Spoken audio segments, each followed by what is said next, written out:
to talk until you all stop talking.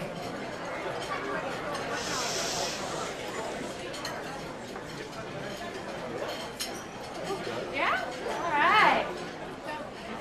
Everyone start eating and stop talking. And drink. Because this is all about Limor Beck's life, supporting her and her endeavor to become a healthy, beautiful spirit that she always is. So we are here to celebrate her and her family and to just give a little help, because we all need a little help in life. There's nothing wrong with that, right? So let's first of all give everybody that's in this room a round of applause for actually being here tonight.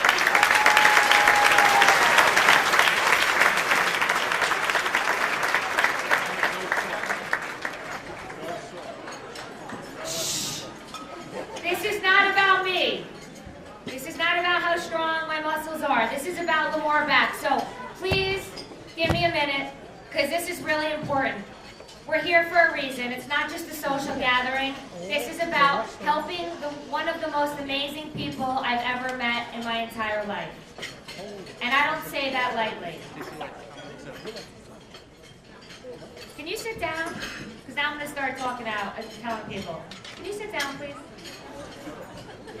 I'm from Jersey. I'm from Wayne, New Jersey. So sit down, please. I've had many an event at the Brownstone, and for everyone to be here today to support Limor Beck, to come together and help her and her family get through some tough times is truly amazing. I looked up what Limor meant in the dictionary because I've never heard her actual name before. And do you know that in 5,846 applications for names, there was not one Limor Beck? Because she's unique. That told me everything. She is one of a kind.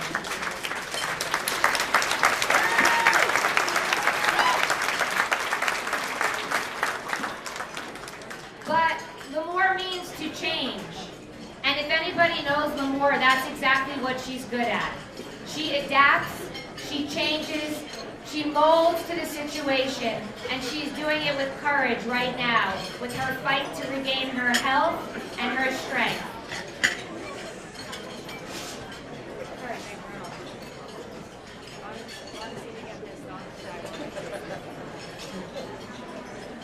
I can hear you in the back talking. Table 5. It's really not hard to stop talking for 5 minutes. This is a beautiful place, a beautiful event, and it's for Limor. So just give me a few minutes so Limor can come up and thank you for your support and for you being here tonight.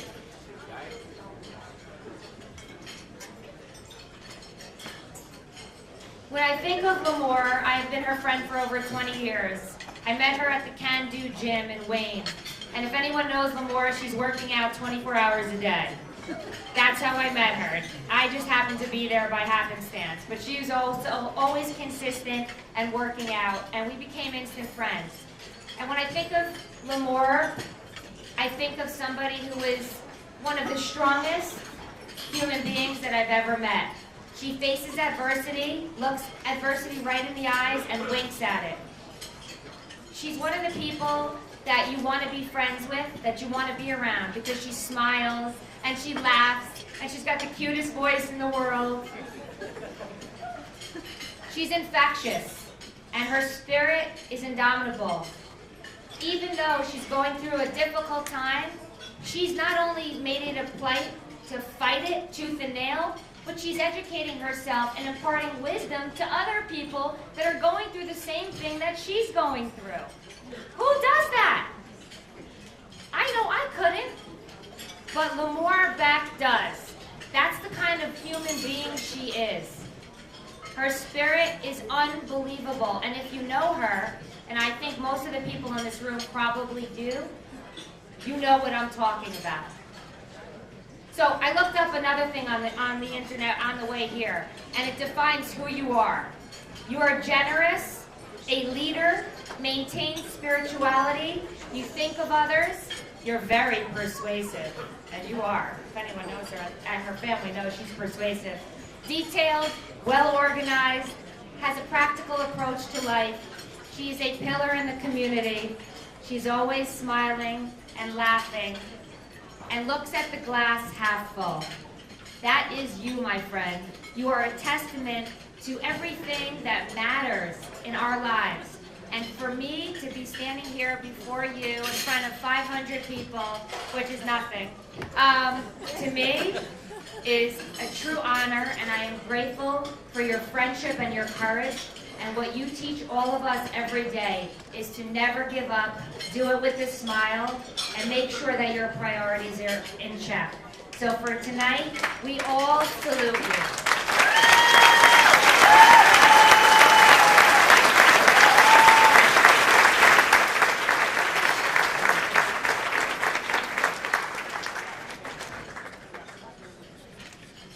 So before Limor says a few words,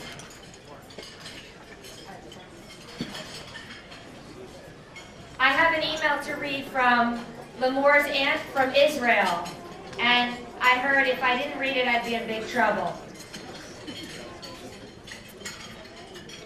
Limor, you want to hear this, or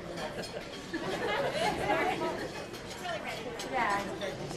Okay, Limor, my dear niece. There are times in our lives that we will always remember. When I told you about your illness, that was one of those times.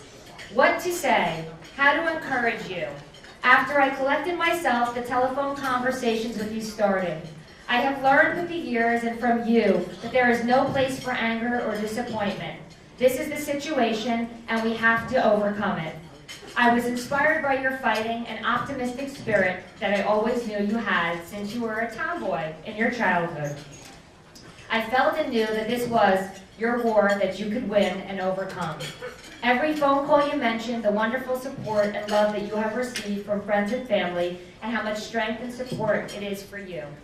I am sorry, Limor, that I am unable to be with you at this wonderful moment when you are surrounded by your family and friends, but as always know, you are in my heart.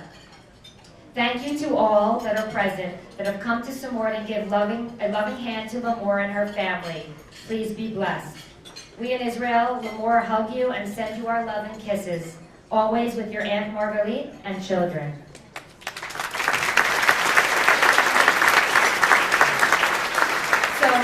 Before we call Hunter, Alexa, and Max to speak and introduce your beloved mother, I wanted to remind you of a few things. Don't fret. The tricky tray will be open till 9:15.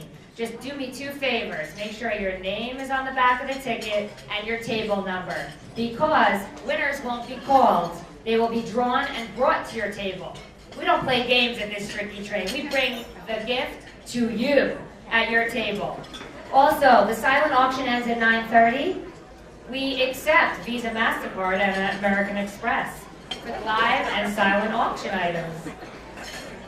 There will also be a live auction at 8:15. Make sure you hold on to your ticket stubs for a chance to win all of the door prizes. There are t-shirts and bracelets for sale in the lobby. And by the way, shh, this is a phone case. It holds the iPhone 4 and 5. We'll be expanding soon if you don't have one. Limor and I are in business together, and Limor will be heavily involved with this company. And basically what it is when you don't want to lose your phone or put it on the side or forget it, because I know everybody does, you wear it like a little purse and a bracelet. And your phone is right here, and when you're driving, you just put it on your stick shift so you don't have to fumble around. So if you want to buy one of these for ovarian cancer in blue, pink, red, or black, and we're going to have many colors, you go through the doors across. Most of the proceeds will go to Limor, Beck, and her family tonight. So God bless. This is our new business endeavor, and we are going to kill it together.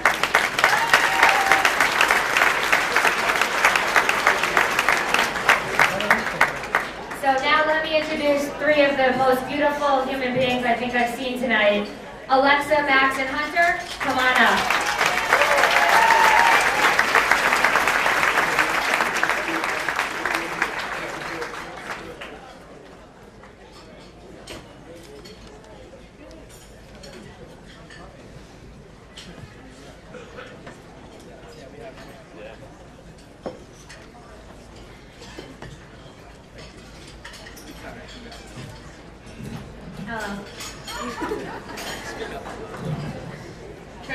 all, we would like to say thank you for everyone for coming.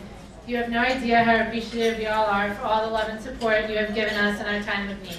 And a special thank you to all my mom's friends who worked on this committee and put all your time and effort into making this what it is today.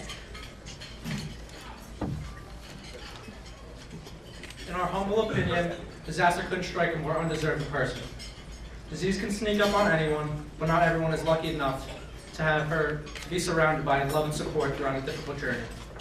When faced with circumstances out of your control, you're faced with a choice. You can roll over and give up, or you can face it head on. As you know, our mom was diagnosed with stage 3 ovarian cancer this February, and with the help of your love and support, beating something that was unfortunately taking the lives of so many is that much easier. The smile on the woman we all know and love never left her face throughout the whole endeavor. She has the biggest heart I know. Even through the time of need, I can never escape the question, do you need anything, honey? She really does think of everyone before herself, no matter what the circumstances are.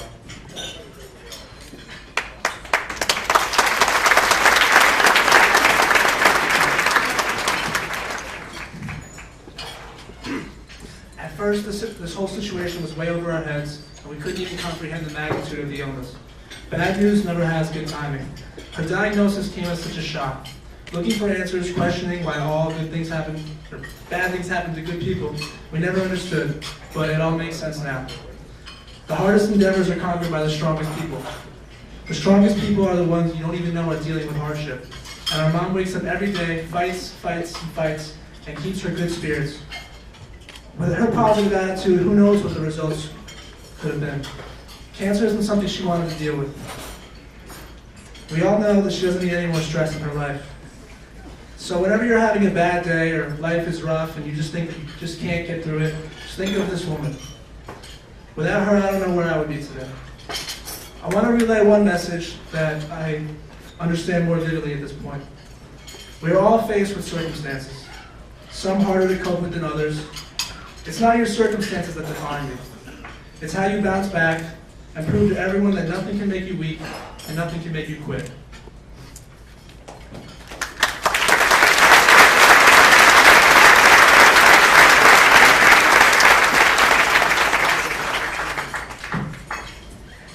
Cancer takes so many people, and it's such a disastrous illness. It takes a true warrior to take this challenge and create opportunity through it. Our mom wants to be the role model for cancer patients worldwide. It's this perseverance she possesses that defines her. She's already created positive throughout this journey by being a motivational speaker for cancer care. If anyone has seen her Facebook over the last couple months, we all know how serious she is about this motivational quotes. Me and my mom are attached at the hip. I do everything with her, even now when I'm away at school. You're the only person I can confide with, and I can't imagine life without you.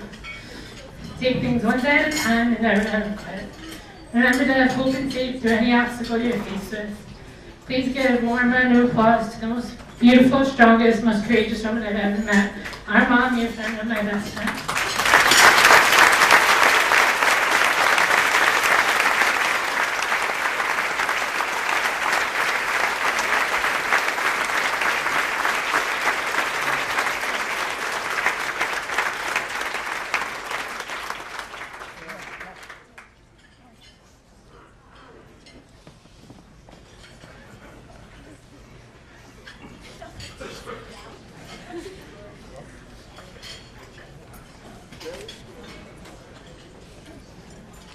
That was beautiful. Thank you. I love you.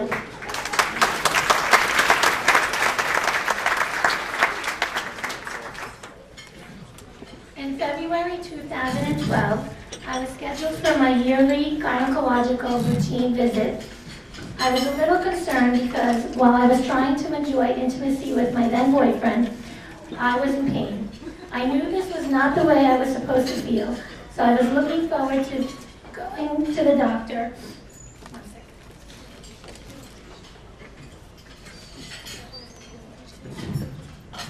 Going to the doctor and finding out if anything was wrong. I trusted my doctor because he has been treating me for 30 years, delivered my babies, and was always very thorough.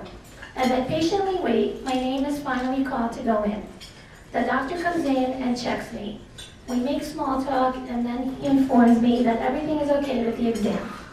I hesitantly want to bring up what I am feeling, but I am a bit embarrassed, but I get the courage to ask, "Doctor, I have an issue. I have a fairly new boyfriend, and while we are intimate, it hurts." Well, the doctor looks at me and very confidently says, "Just tell him to go in slower." I say, "Okay." Hey, Limor, that's okay.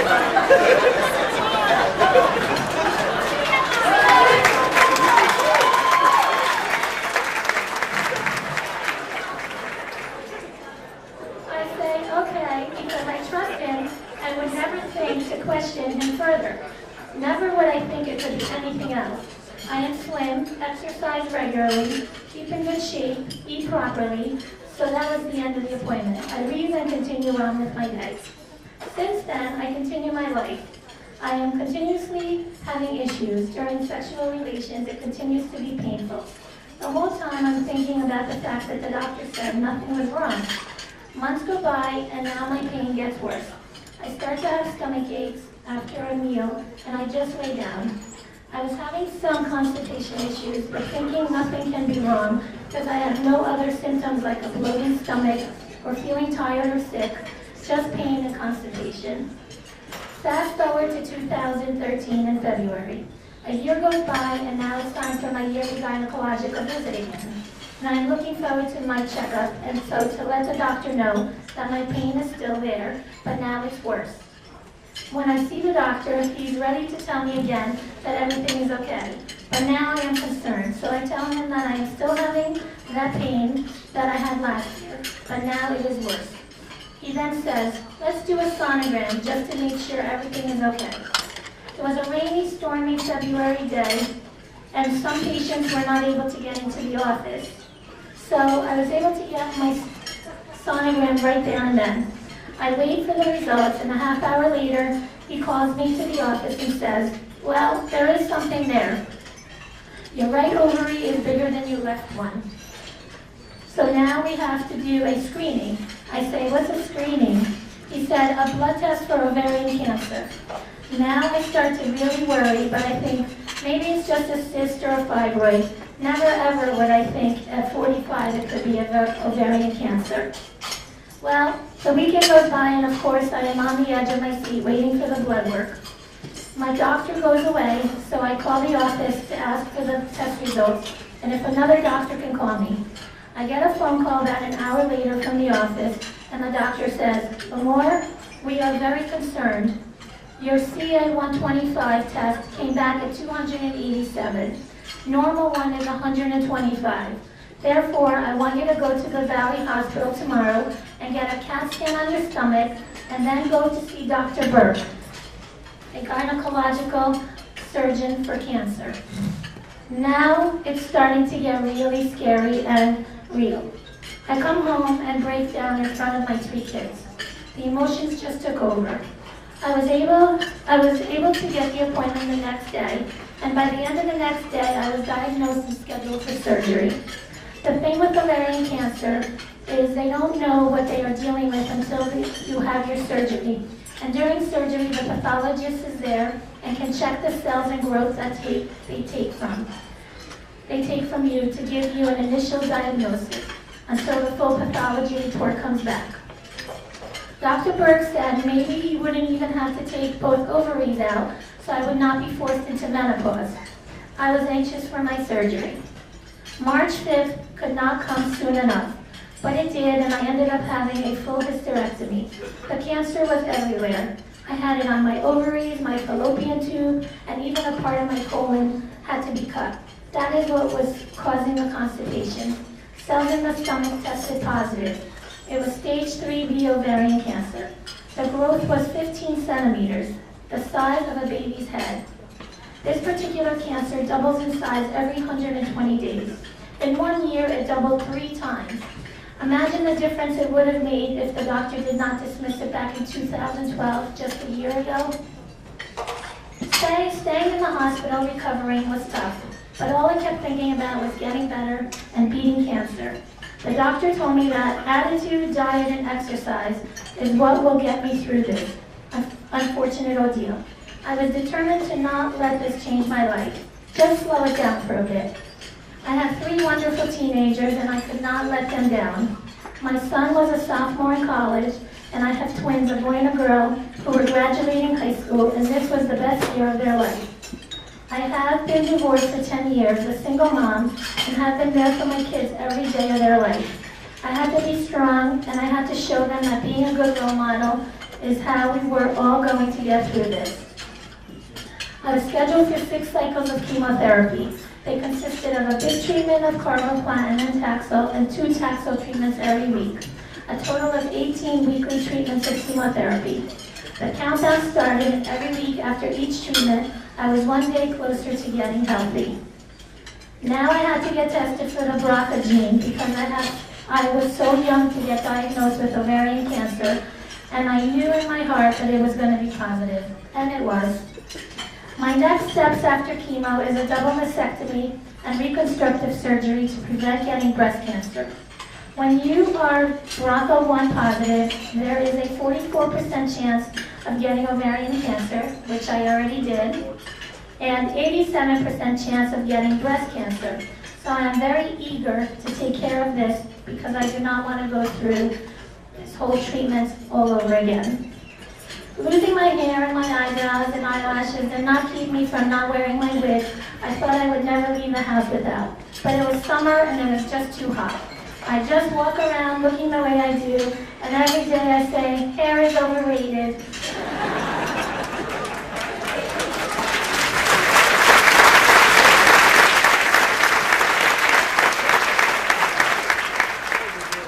This is only a temporary phase and it will grow back. Since I cannot go to the gym because of all the bacteria, I walk 2 to 3 miles every day to avoid neuropathy. Take my anti-nausea pills and just know that I am a fighter and I am not willing to give up. My kids have been my rocks, telling me every day that I look beautiful without my hair and that I am going to make a positive difference in the world from this negative situation. 3 weeks ago, I dropped my twins, Hunter and Alexa, off at UMass Amherst for their first year of college. This was bittersweet because we are so close and they went through everything with me. Even though they are there and I miss them so much, with the help of social media, text messaging, Skype, and the phone, I know that they are in a good place and they are moving on with the next phase of their life the right way. My son Max is living at home with me. He is in his 3rd year at Ramapo College, and even though he is home, he goes about his day, and this reaffirms me that he is in a good place too, and so am I. I have a little road ahead of me, but it is just 1 day at a time. I am so fortunate to have so many wonderful friends, always there to lend a helping hand. This fundraiser started with a few girlfriends having lunch and deciding that this would be a good idea to do in order to help me get back on my feet. From there it grew to more incredible friends getting involved and wanting to help. No one ever anticipated such a turnout. I feel so fortunate, lucky, and blessed that this community really does come together in a time of need. The help to help my kids and I have received has been unbelievably overwhelming.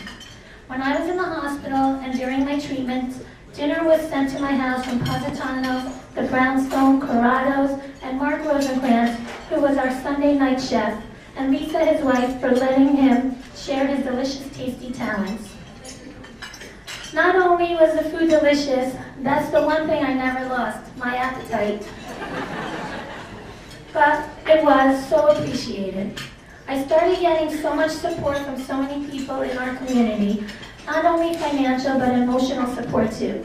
The Wayne Hills Girls Soccer Booster Club, Franny Fight and the DFM Foundation, Guardians of the Ribbon of Northern New Jersey, Joe Lacascio and Brett for coming here tonight and videotaping and taking lots of pictures so I will always have a memory. There are so many more wonderful people I would like to thank for being there for me. I hope I don't forget anyone. I will just use the excuse of chemo brain. So forgive me if I forget anyone. The Wayne PAL for hosting this unbelievable event. The group of friends that spent countless hours putting this whole event together. Son Suzanne McKay, my longtime friend, thank you for taking control and spending almost all your free time putting this together for me. Lori Thimmel, who probably just finished working on this event a few hours ago. Haley Thimmel, who volunteered with her friends tonight, and for letting her mom spend countless hours putting this event together and making sure all the little details are taken care of. Sue and Steve Wilcox, Elena Clarberg, Heidi Markowitz, Tracy Diamond, for her artistic knowledge and many hours of work, plus her adorable Julia, who even had a lemonade stand to raise money for us. She raised $130.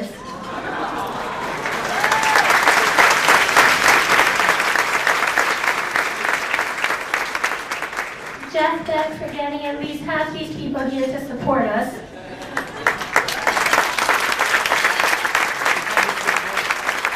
Joyce Graydell for letting her house be a complete mess. I know that was very hard for you.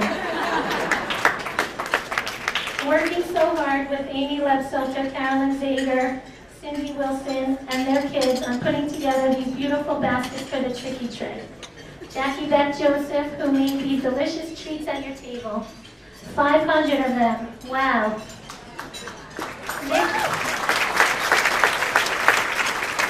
Nick Sava for decorating this place so beautifully. Andrea Sava for cutting my hair as it was falling out, and last night for cutting the 7 hairs that are starting to come back. Dawn and Bob O'Keefe, who are always there for me, and even invited us for a mini getaway at their house in Saratoga this summer. You are so special. Jessica Slider and Julie Dettinger for collecting donations every month from friends in the community. Rob Banker-Shaver for sending his guys to cut our lawn. Wayne and Darlene Berman for being there for me at a moment's notice with medicine when I started to get mouth sores for extra soft toothbrushes. Lisa Delizia, Lynn Quinn, and Heidi Paleo for always being there for me, ready to walk at the crack of dawn to help me with my neuropathy. Bob Lynch, who had a spinning class in my honor with the best songs that really reflected me. The talented Melissa Garcia for dressing me tonight. What beautiful taste you have. Vicki Ziegler, our MC tonight, who takes time out of her busy schedule to help our entrepreneurial ideas become a reality and one day soon be a success.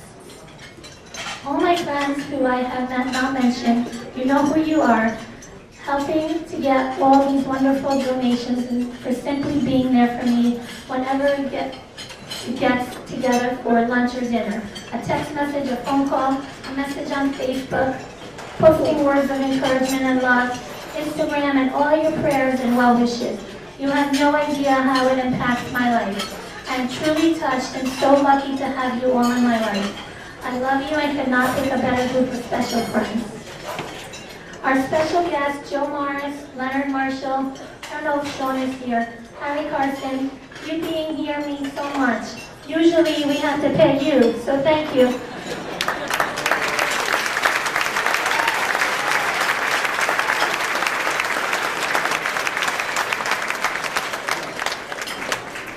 Lastly, my family. Mom and Dad, Sari, Monique, Guy, Marcy, Pierre, Jen, Denise, Rior, Shani, Adi, and the rest of the gang. I would be forever up here if I continued to name everyone.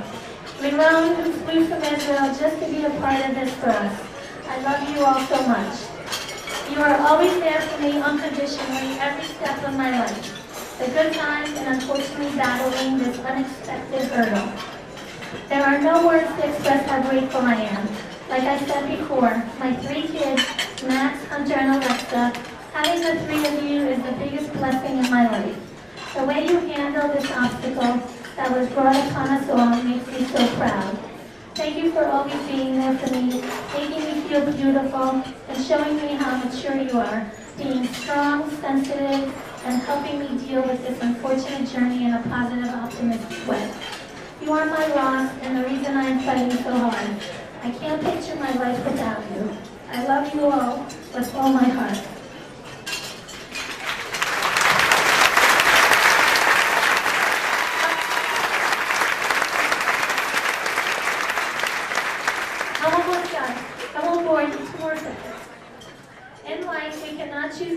we are faced with. Through these challenges we are given, staying strong, having hope and faith, and having people in our life like you all that care and help at every step of the way is what helps get me through the tough times and helps me deal with these unplanned events in my life. I plan to spread awareness and express to people that are even suffering from a little pain to not put it off and not listen to the doctor, even when he dismisses it and says nothing is wrong. We all know our bodies better than anyone else, and if something does not feel right, please get it checked out. I hope I can help people and make a difference in their life. One day at a time, always have hope, never give up. Thank you from the bottom of my heart.